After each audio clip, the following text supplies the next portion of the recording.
Let's talk about the load. What is a load? A load is going to happen after we're in our stance, and it's the period of time where the front foot's up in the air and then we land. It's how we get our body ready to hit. But what's actually happening in our load? It's not a whole lot, and I think that's where we get confused. We think the load needs to be something big and confusing and to generate all this crazy power. And while I do want to generate power, the load should still stay relatively simple. There's a term called separation, and that's one of the most important things with our load that we're trying to create. We're trying to create some separation from our knob and our front foot. They're both going to go in opposite directions. Not a whole lot either. I think, again, a hitter that always is late and is trying to create all this power but can't get their timing down is going to separate too much. And a hitter that does not separate, where it's just here and swing, doesn't generate any power. So we're looking for a combination of something in the middle. And so the feeling is that I'm pulling the knob to the catcher.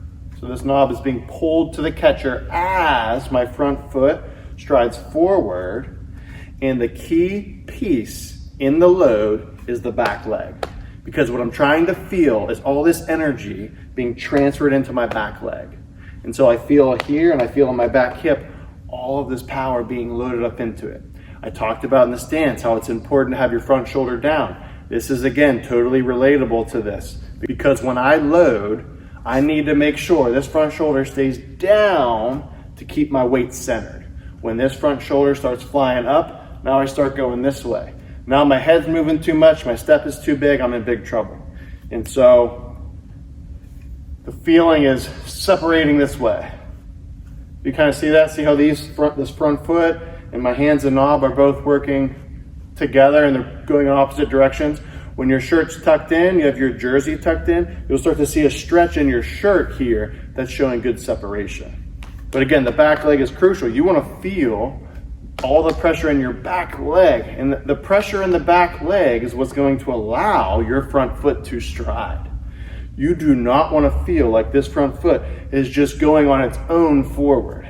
That's when you start to get a lunge. And a player that lunges and gets way out here, now all his weight's stuck on his front leg. He's totally removed all his weight off his back leg, and he's chasing pitches.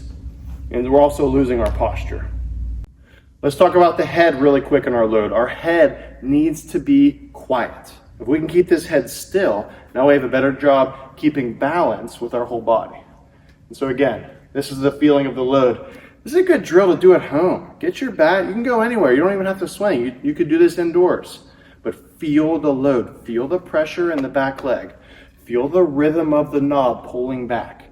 And that's another key term I want to address, rhythm with the knob. You got to feel this knob pulling back to the catcher. We talked about the laser and the stance. You still want to keep that laser pointer to the catcher. So if the catcher were to look up, he should see your label of the knob. So here, load and go.